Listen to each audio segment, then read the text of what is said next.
Assalamualaikum Sohib Yoa. Islam merupakan agama dengan penganut lebih dari 1 miliar yang ada di dunia ini ya. Bahkan di Indonesia sendiri 80% penduduknya beragama Islam. Dan Indonesia merupakan negara dengan penganut Islam terbesar di dunia. Tapi Islam merupakan agama dalil yang harus sesuai dengan Al-Quran dan hadis yang diturunkan oleh Nabi kita, Nabi Muhammad SAW. Dan untuk mengikuti ajarannya, kita harus belajar agar sesuai dengan apa yang diturunkan Allah kepada Rasulnya. Nah, untuk mengetahui itu semua, Sohib Yoa akan disajikan dialog keagamaan bersama Ustadz Masri Abu Abdurrahman dalam acara Ngobrolin Islam bareng Ustadz Masri Abu Abdurrahman. Nah, langsung aja yuk kita kenalan yuk. Ustadz, boleh diceritakan sedikit mengenai diri Ustadz supaya Sohib Yoa bisa lebih akrab? Sebelumnya, Assalamualaikum warahmatullahi wabarakatuh. Sohib Yoa yang semoga dirahmati Allah Subhanahu wa Ta'ala, kaum muslimin yang semoga selalu diberikan taufik oleh Allah Subhanahu wa Ta'ala. Insyaallah ya, dalam hal ini ana akan memperkenalkan diri. Nama Al-Masri Abu Abdurrahman, ya, Al-Masri Abu Abdurrahman, asal dari Riau, ya, dari Riau. Orang Melayu ya bilangnya. Orang Melayu. Orang Melayu bilangnya. Orang awak. Ya. Bahasanya Melayu Ustaz ya? Bahasanya Melayu. Bahasa Melayu kan ada beberapa versi ya. Ada Melayu versinya ini Padang, ada Melayu versi Riau, ada Melayu versi pesisir yang agak seperti bahasa Malaysia. Ya begitu. Jadi orang Melayu. Jadi kalau orang Riau datang ke Malaysia ngobrol sama aja ngerti dong bahasanya, Ustaz? Ya, apa beda? Bisa dikatakan nyambung sih sebenarnya, nyambung. Cuman ada dari dialek beda gitu. Oh, dialek beda. Tapi kalau untuk secara bahasa mirip-mirip lah ya gitu iya ya? Begitu, mirip-mirip. Dan biasanya bisa dikatakan nyambung lah, nyambung. Terus sekolahnya dulu di mana, Ustaz? Di mana? Sekolah Ustaz tuh di mana? Jadi alhamdulillah Ana dulu sekolahnya di sebuah ma'had yang berada di tepatnya di Kabupaten Kampar ya, Kabupaten Kampar di Provinsi Riau ya. Nama ma'hadnya Ansor Al-Sunnah ya. Ansor Al-Sunnah. Itu dari SD? Di situ SMP sama SMA-nya mondok gitu. Kalau SD-nya di SD negeri atau Kalau SD-nya di SD negeri. Jadi ma'had ini yang kita tahu sekarang ya, yang lagi tersohor sekarang itu ada Ustadz Ariful Bahri ya. Ariful Bahri. Dr. Ariful Bahri yang pengisi Masjid Nabawi ya. Kursinya Ustadz Firanda dulu itu. Yeah. Jadi beliau adalah alumni pertama dari pesantren kita. Alhamdulillah ya. Jadi santri di Mahat itu SMP dan SMA ya berarti ya? Iya. Ada suka dukanya nggak satu waktu Iya jadi pastinya santri? Ya, Masya Allah ya. Kalau yang namanya kehidupan di pondok itu pastinya ada suka dan ada dukanya ya. Seperti apa ya? Imam Syafi'i mengatakan dalam sebuah syairnya ya. Kalau ana tidak salah ya, Imam Syafi'i mengatakan laisa ma kullu ma yatamanna al-mar'u yudrikuhu katanya. Tajri riyahu bima la tashtahi sufunu. Tidaklah segala sesuatu yang kita mau itu tidak mesti tercapai ya. Tidak mesti tercapai. Selanjutnya Imam Syafi'i mengatakan tajri riyahu bima la tashtahi sufunu. Sesungguhnya angin itu bertiupnya angin itu tidak mesti sesuai dengan keinginan nahkoda si kapal ini ya. Nahkoda yang punya kapal gitu. Jadi apa ya? Bisa kita ambil dari pelajaran dari perkataan yang syair tadi ya. Bahwanya kehidupan itu ya pastinya ada gelombangnya, ada suka dukanya ya. Ya suka duka dulu ya, dari duka dulu deh. Dari dukanya ya, kalau di pesantren itu ya ada penyesuaian tempat ya. Ntar ada penyakit kulit lah pastinya gitu ya. Oh gitu. Penyakit kulit. Apalagi dari SD yang tadinya bercampur tuh langsung tiba-tiba masuk ke Mahat itu ya, yang terpisah dari orang tua mungkin ya. Berarti dukanya macam-macam. Ya dukanya macam-macam ya. Di antaranya ya ada ya penyakit kulit yang itu memang tidak bisa dipungkiri ya. Penyakit kulit itu kenapa saat bisa ada penyakit kulit? Ya sebenarnya penyakit kulit ya itu diidap oleh kebanyakan santri ya. Kebanyakan santri. Dan dokter itu bilang apa? Sering itu kadang dokter itu datang penyuluhan gitu ya. Datang ke pondok kita. Dokter itu bilang, jadi sebenarnya orang yang bersih, yang pola hidupnya bersih aja itu bisa terjangkit penyakit kulit ya. Karena pola hidup yang ada dalam sebuah kelompok itu yang menjadikan adanya penyakit kulit itu gitu. Penyakit kulitnya tuh apa Ustaz, contohnya tuh? Kayak apa tuh? Kulit itu ya gatal-gatal gitu Pak, gatal-gatal gitu, terus sampai bernanah gitu. Ya, gitu. Masya Allah. Sampai dulu, Masya Allah ya. Ini juga anak alami sendiri ya. Jadi dulu di pesantren itu anak mengidap penyakit kulit ini sampai ini tangannya itu nggak bisa diginikan. Masya Allah. Nggak bisa diginikan, sampai begitunya. Dan itu ya lumrah, gitu. Lumrah di kalangan kita gitu, para santri. Gitu. Itu dukanya, sekarang sukanya. Dan juga sebenarnya juga dukanya banyak ya kalau misalkan disebut-sebut ya. Dan juga dukanya misalkan pisah sama orang tua pertamanya. Terus juga ada teman-teman yang iseng, ini kan sangat teman-teman yang suka bully itu membuat kita sangat tertekan sekali ya di mana-mana ya. Pergaulan. Yang tadi lagi bully-bully itu. Iya, bully-bully itu. Dan tentunya ketika kita hidup di sebuah lingkungan ya, adanya suatu hal yang membuat kita tidak nyaman itu menjadi sebuah gangguan kejiwaan tersendiri gitu. Jadi kita tuh bawaannya tuh merasa terganggu, nggak nyaman gitu, dan itu ada gitu, dan itu biasa gitu di pesantren gitu adanya bully-bulian. Ya. Berarti waktu pas Ustadz dulu sekolah di Mahat itu ada juga pembulian ya? Iya ada. Anak pikir cuma zaman sekarang doang. Dulu pun ada ya? Dulu pun ada ya. Masya Allah. Terus selain itu Ustadz, dukanya apa lagi Ustadz? Selain itu dukanya apa ya? Ya kadang kecapean dalam belajar ya. Karena kita programnya itu dari pagi ya. Dari pagi itu ada kegiatan terus sampai asar. Asar itu baru agak kosong. Asar sampai maghrib. Nah terus kalau untuk mengenai jauh dari orang tua pasti kangen dong.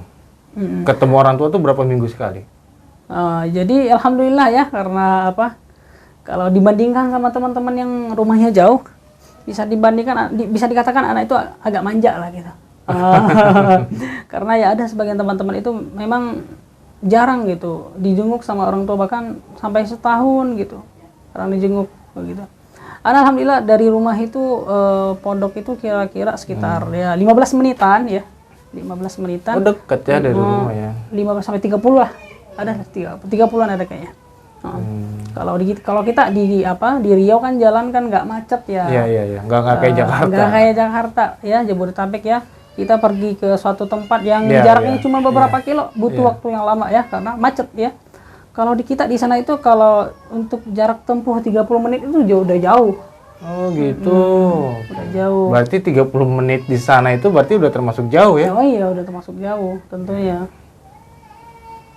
Nah terus kan orang tua sekarang itu kan mau masukin anaknya ke pesantren itu kayaknya gimana Set ya? Ragu-ragu karena dia tuh pikir ya kayak tadi kan ada pembulian, terus sedih anaknya ini. Nah, padahal kan justru pesantren itu kalau menurut anak sih jalan pintas menuju surga justru kan ya. Karena kan anak itu kan harus dibekali nih. Nah, menurut Ustadz gimana?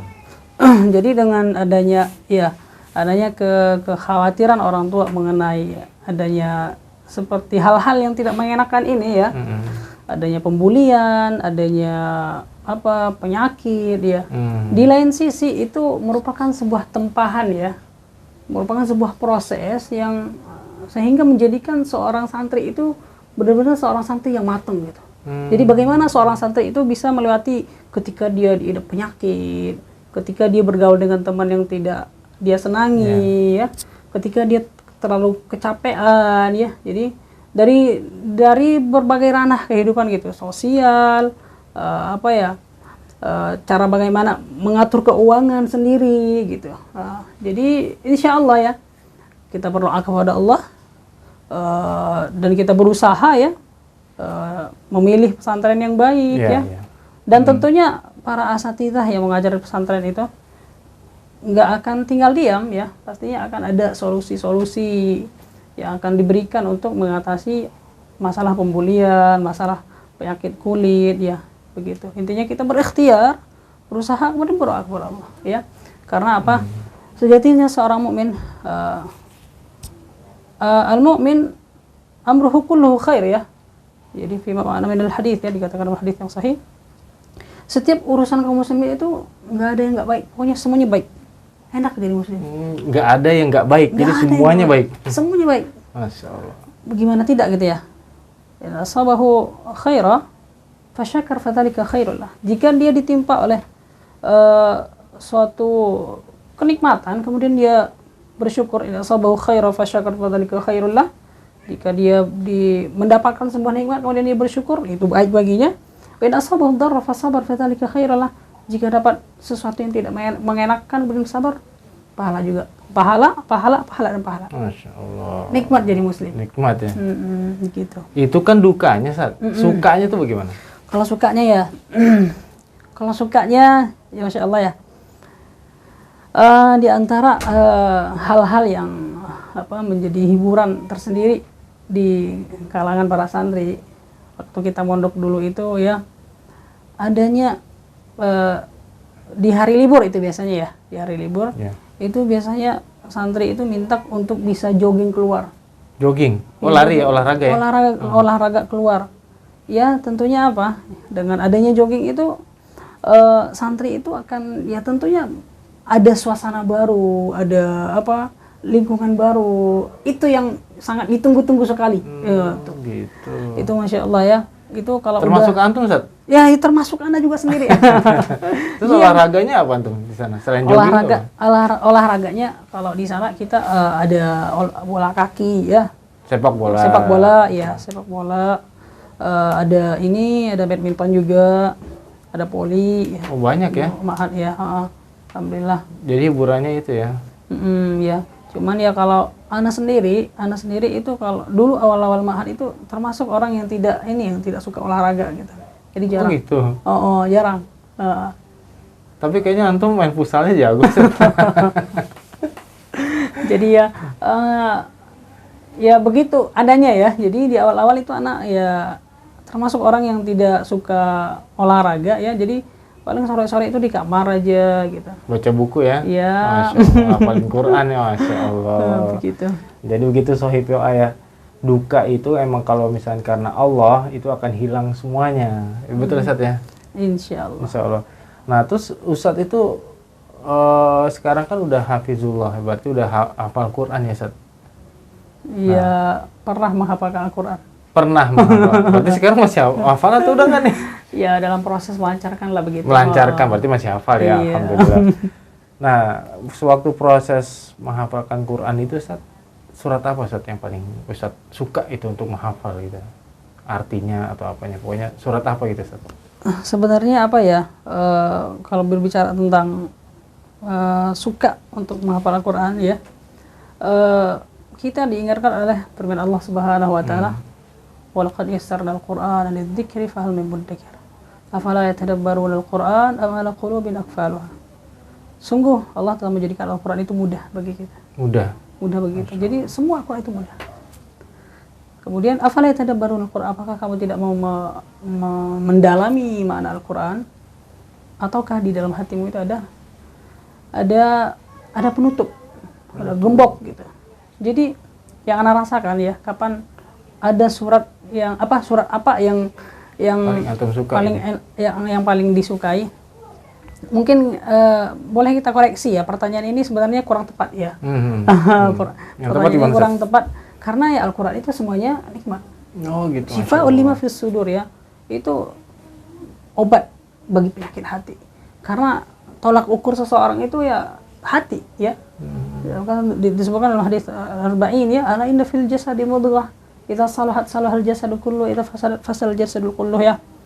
Jika seorang tolak ukur seorang mukmin itu adalah hatinya. Ya. Jadi di dalam tubuh seseorang itu ya, katakan dalam lafaz hadis tadi ya. Hadis Al-Arba'in An-Nawawiyah ya, yang sama-sama kita tahu ya, sahabat Yo'a ya.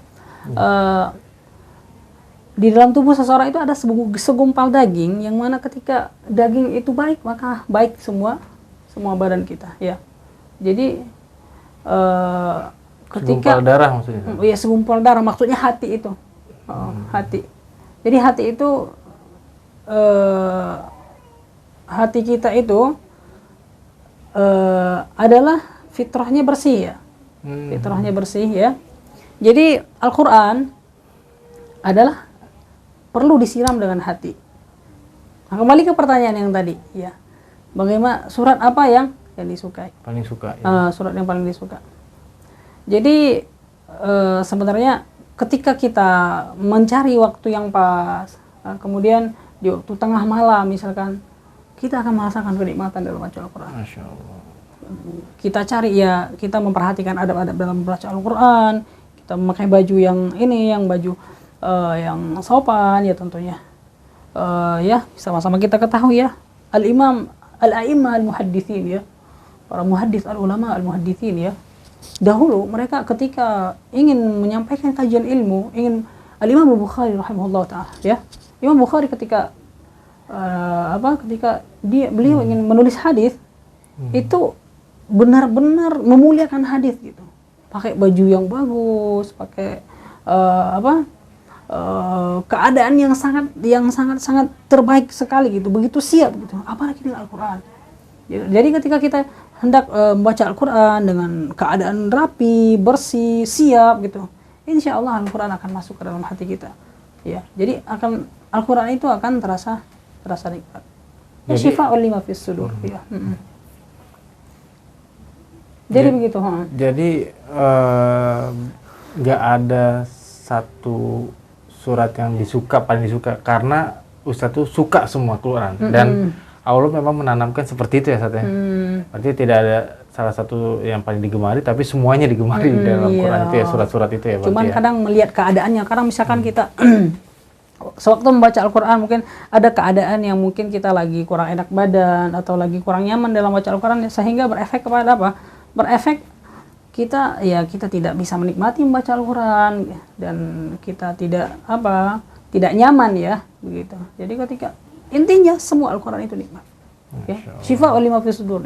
Satu hal yang ingin kita yang paling kita harus camkan Al-Quran itu adalah mukjizat ya. Mukjizat dari Allah Subhanahu wa taala. Al-Quran yang Allah turunkan itu adalah mukjizat. Itu adalah al-mu'jizat al-khalidah ya. Mukjizat yang kekal ya. Sampai sekarang masih ada. Ya buktinya kita tahu ya, Al-Quran itu sampai sekarang nggak ada yang berani bisa merubah Al-Quran. Sampai sekarang ada aja satu huruf atau usaha orang untuk merubah Al-Quran itu langsung diketahui. Seperti beberapa dekade sebelumnya itu ada orang yang berusaha untuk merubah Al-Quran. Dia bikin surat Al-Iman, surat Al-Islam, langsung tahu. Karena itu udah menjadi janji Allah Subhanahu wa taala ya. Walaqad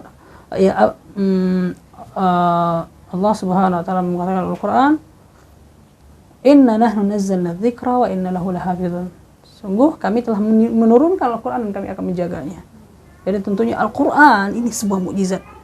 Jadi ketika kita membaca Al-Quran, yang kita baca itu bukanlah suatu hal yang biasa. Itu sebuah mukjizat.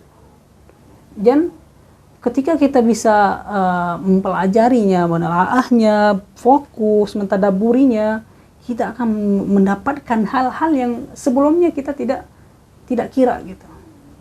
Begitulah wahyu Allah Subhanahu wa taala. Dan tentunya tentunya itu akan terjadi atas itu Allah Subhanahu wa taala. Jadi dusta ya yang bilang Al-Quran itu hanya tulisan Nabi Muhammad aja ya. Na'udzubillah. Karena memang Al-Quran itu langsung diturunkan Allah melalui malaikat Jibril ya Ustaz ya. Iya, itu juga dibahas di dalam kitabnya para ulama ya, yang mengatakan Al-Quran makhluk ya. Iya, betul. Iya, itu adalah pembahasan yang sangat yang sangat fundamental ya, yang sangat penting ya. Jadi di zaman Imam Ahmad ya, rahimahullahu taala, yang digelar sebagai Nasirus Sunnah. Ya, ketika ada sebuah fitnah yang mengatakan khalqul Quran bi khalqil Quran ya, mengatakan Al-Quran adalah makhluk, Imam Ahmad dia tetap tegar di pendiriannya yang mengatakan bahwa Al-Quran itu bukan makhluk. Karena memang seperti itu, tidak ada nas atau tidak ada athar dari para sahabat atau Nabi yang mengatakan Al-Quran itu makhluk, tidak ada. Dan juga Dan juga ketika kita mengatakan Al-Quran adalah makhluk, itu bertentangan dengan apa? Dengan nas-nas Al-Quran yang lainnya, ya. Bertentangan dengan nas-nas Quran yang lainnya. Dan tentunya apa? Imam Ahmad, ya, rahimahullah taala, kita sangat tahu, ya, Imam Ahmad dikatakan oleh para ulama, ada ulama mengatakan siqah. Imam Ahmad itu adalah siqah, terpercaya. Ada lagi yang mengatakan apa? Man ta'ana fi Islam, man ta'ana Ahmad fima makna. Jadi katakan di antara pujian para ulama terhadap Imam Ahmad, siapa yang menuduh Imam Ahmad dan tidak suka dengan Imam Ahmad, itu diragukan keislamannya. Masya Allah. Begitu. Jadi itu Imam Ahmad adalah salah seorang ulama yang tegar pada hak, yang mengatakan Al-Quran itu bukan makhluk. Ya. Karena makhluk itu kan bisa salah, ya Ustaz, ya. Iya. Dan tentunya itu ada pembahasan tersendiri, ya. Mungkin kita bahas di lain waktu. Iya, Insya Allah. Nah, terus sekarang kan Ustadz ini masih belajar, Ustadz, ya. Belajar di mana lagi, Ustadz? Ya. Jadi ya soal belajar, ya, yang perlu kita ketahui semuanya kaum muslimin, yang semoga dirahmati Allah Subhanahu wa taala, yang namanya belajar, ya, at-ta'allum huwa wadhifatul hayah, ya. Belajar itu adalah merupakan suatu hal yang tidak bisa dilepaskan dari kehidupan, ya. Ya. Suatu hal yang tidak bisa dilepaskan dari kehidupan, karena kita itu butuh belajar, ya. Maka hukama mengatakan apa? Utlubul ilma minal mahdi ilal lahdi, ya. Tututlah ilmu dari buayan, ya, dari buayan sampai engkau masuk ke liang lahat. Jadi nggak ada habis-habisnya. Dan juga kalau ana tidak salah, ya, Imam Ahmad kalau nggak salah tidak mengatakan, sampai kapan engkau wahai imam terus belajar dan belajar. Imam Ahmad rahimahullahu taala mengatakan, talabul ilmi minal mahbarah ilal maqbarah, ya, menuntut ilmu dari engkau mengenal tinta sampai kuburan. Minal mahbarah ilal maqbarah, ya, dari engkau mengenal tinta sampai kuburan. Sampai mati berarti, ya. Sampai mati. Jadi ya, kembali ke anak sendiri. Anak sekarang belajar di Ma'hadil Ulum, ya, yang di jurusan Qismul Lughah al-Arabiyyah, ya, yang ana rasa itu sebuah jurusan yang fokus terhadap bahasa Al-Quran, ya. Karena apa? Ana sangat berharap, ya, semoga apa, jurusan ini tetap berkembang dengan baik sehingga mengantarkan apa? Sehingga mengantarkan para alumni yang menguasai bahasa Arab dengan baik. Sehingga ketika seseorang membaca Al-Quran, adanya orang-orang yang ahli di dalam bahasa Arab dan memahami makna Al-Quran, kemudian mendakwahkan Al-Quran, ya, dan memunculkan generasi Al-Qurani, ya, tentunya begitu. Nggak bosan, Ustaz, ya, belajar terus? Kalau bicara tentang bosan, ya, yang namanya kehidupan, ya, begitu, ya.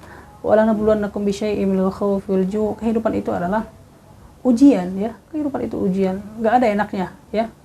Seperti Ali, ya, Ali ibn Abi Thalib mengatakan, ya, ad-dunya darul amal la jazaa'a fiha, wal akhirah darul jazaa' la amala fiha. Ali mengatakan dunia merupakan tempat kita beramal. Di situ tidak ada upah. Di situ tidak ada memberikan upah. Tidak ada kita mendapatkan ganjaran. Jangan kita kira apa-apa yang kenikmatan yang kita rasakan itu merupakan upah. Tidak, belum. Itu belum titik akhir. Belum. Kita belum sampai ke titik akhir. Titik akhir apa? Ketika kita meninggal. Ya, apakah kita meninggal dalam keadaan muslim? Meninggal. Ini adalah cita-cita kita yang sesungguhnya. Ya, karena fitnah di akhir zaman, ya, sangat dahsyat. Tujuan kita adalah mati baik, ya. Dalam keadaan muslim. Dalam keadaan muslim tentunya. Nah, kan Ustadz nih belajar terus kan sekaligus mengajar. Dan sekarang Ustadz bukannya udah dapat gelar ya, SPD ya Ustadz ya? Sarjana Ya, pendidikan, tapi masih belajar lagi kan, masih kuliah lagi ya. Masya Allah. Nah, selain mengajar kan Ustadz juga menjadi imam rawatib nih Ustadz di Masjid Al Muhsinin ya. Nah, imam rawatib itu apa sih Ustadz? Ya, imam rawatib ya. Imam rawatib merupakan sebuah istilah ya. Sebuah istilah yang diperuntukkan untuk imam salat lima waktu ya. Ya, itu secara umum ya. Jadi kalau apa namanya sebagai imam di sholat lima waktu subuh, zuhur, asar, maghrib, isya itu dibilangnya imam rawatib, berarti imam tetap kali ya Ustadz ya. Gitu ya, karena kan istilah imam rawatib ini kan juga orang banyak yang belum tahu gitu ya, ya. Jadi untuk imam rawatib namanya tuh imam tetap di dalam satu masjid seperti itu. Nah, Ustadz ini menjadi imam rawatib di Masjid Al Muhsinin tuh udah berapa tahun Ustadz ya? Ya udah masuk 4 tahun lah. Udah 4 tahunan. Dan setiap harinya di sholat maghrib yang dizahirkan itu ya, maghrib, isya dan subuh itu suratnya itu pasti beda-beda tuh dan suaranya enak banget. Ya insya Allah kalau misalkan antum semua sahib ada rezeki untuk mampir ke Masjid Al Muhsinin di waktu maghrib, isya dan subuh bisa dengerin suaranya Ustadz Masri yang merdu itu. Nah sekarang syaratnya untuk menjadi imam rawatib itu apa Ustadz? Syarat untuk menjadi imam ya. Imam ya merupakan sebuah profesi ya, yang mana profesi keagamaan ya, dan tentunya apa, dan urusan agama bukanlah urusan yang sepele ya, kalau sebuah urusan yang sepele. Jadi tentunya apa, tentunya ada kriteria yang harus yang harus dipenuhi oleh seorang imam ya. Jadi dikatakan ya ummul qaum aqra'um li kitabillah ya. Ya ummul qaum aqra'ukum li kitabillah, itu dikatakan oleh dalam syarh Sahih Bukhari Ibnu Battal ya. Jadi katanya hadis ini hasan ya. Ya ummul qaum aqra'ukum li kitabillah. Jadi yang mengimami itu adalah yang fasih dalam membaca ya. Dan membaca Quran, membaca Al-Quran, fasih ya, secara hafalan, secara bacaan ya. Kemudian juga seorang imam itu yang mestinya mengetahui beberapa fikih tentang fikih sholat ya, hal-hal yang membatalkan sholat, hal-hal yang harus dilakukan oleh imam ya fikih imam secara umum begitu. Jadi syarat-syaratnya apa ya? Jadi harus hafal Qurannya itu harus berapa juz gitu maksudnya? Ya kalau misalkan berbicara tentang hafal Quran berapa juz ya, aqra'ukum ya, ini bentuknya apa ya? Kalimat ini adalah bentuknya isim tafdil ya, kalau disebutkan dalam bahasa itu namanya isim tafdil.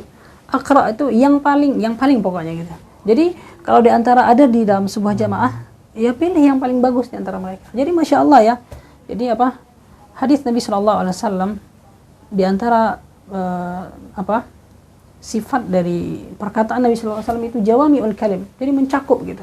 Jadi Rasulullah tidak mengatakan yang imam itu harus hafal 30 juz, enggak. Jadi kan orang-orang yang hafal surat pendek gimana, udah nggak boleh imam.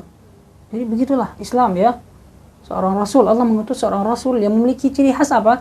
Rasul ini memiliki sebuah perkataan dia itu mencakup di sebuah cakupannya luas gitu, cakupannya luas. Rasulullah mengatakan aqra'ukum bi kitabillah, yang paling faqih di antara kalian. Oh, berarti di antara jemaah yang ada di situ yang paling faqih itu yang paling bagus bacaannya, yang paling paham mengenai fikih-fikih sholat, itu boleh maju gitu Ustaz ya? Ya tentunya di antara itu dia yang paling dikedepankan begitu. Berarti nggak sembarangan juga ya bisa jadi imam ya Ustaz ya? Iya begitu. Masya Allah. Jadi kalau misalkan anak nih kan masih ya belum banyak lah bacaan hafalan Qur'annya kan, terus tiba-tiba tapi di belakang anak juga nggak ada juga yang banyak juga hafalannya gitu kan. Anak boleh maju gitu ya? Iya, dengan keadaan yang terdesak dan dibutuhkan, bismillah ya. Wallahu a'lam, anak katakan ya maju. Karena dalam keadaan itu dibutuhkan dan tidak ada orang yang lebih pantas dari kita. Ya, kita yang maju. Ya karena apa ya, kalau dibahas masalah fikih ya. Misalkan ada orang yang dia itu misalkan tidak bisa Al-Fatihah nggak hafal, iftitah nggak hafal, tahiyat nggak hafal, sholat nggak hafal, gimana dia sholat kira-kira? Jadi Islam mudah ya. Al-Islam yusrun ya, fala yashaddad dina illa ghalabah ya. Islam itu adalah agama yang mudah. Ketika dalam keadaan seperti itu, sholat seseorang yang baru masuk Islam, misalkan dia tidak hafal surat dan tidak hafal bacaan sholat, dia boleh sholat dengan apa? Dengan baca zikir-zikir. La ilaha illallah wa la syarika lahu, subhanallah, alhamdulillah. Islam itu mudah. Ya, itu dijelaskan secara gamblang di pembahasan fikih. Jadi nggak ada yang sulit dalam Islam itu ya? Tidak ada yang sulit dalam Islam. Masya Allah. Demikian yang bisa kita sajikan kali ini Shahib YOA, dan Shahib YOA bisa saksikan terus di setiap hari Kamis malam Ustaz ya, Insya di Allah. pukul 20 ya Ustaz, insya Allah ya Ustaz ya. Di setiap pukul 20 antum semua Shahib YOA bisa saksikan dialog kita berdua mengenai Islam, ngobrolin Islam bareng bersama Ustadz Masri Abu Abdurrahman. Demikian Shahib YOA, sampai jumpa, sampai ketemu lagi di Kamis depan insya Allah. Sekian ya bincang Islam kita ya. Ngobrolin Islam bareng. Ngobrolin Islam bareng ya. Mungkin ada hal-hal yang bertentangan dengan mungkin itu adalah disebabkan oleh anak itu masih butuh belajar ya, begitu. Mungkin ada hal yang kurang pas, penyebutan hadisnya kurang pas ya. Itu adalah karena ya ilmu anak itu masih sedikit dan sangat perlu lagi untuk belajar ya. Jadi Anda sampaikan kalau seandainya ada yang penyebutan hadis yang tidak pas ya, itu merupakan kekurangan Anda sendiri, dan memang Anda perlu sangat belajar dan belajar lagi ya. Kalau itu benar adalah dari Allah Subhanahu wa taala dan dari Rasulnya, kalau itu salah adalah dari syaitan dan dari diri Anda sendiri. Ditutup dengan kita tutup wallahu a'lamu bis-shawab. Sallallahu ala nabiyyina Muhammad wa ala alihi washabihi ajma'in. Subhanakallahumma wa bihamdika asyhadu an la ilaha illa anta astaghfiruka wa atubu ilaik. Assalamualaikum warahmatullahi wabarakatuh. Allahu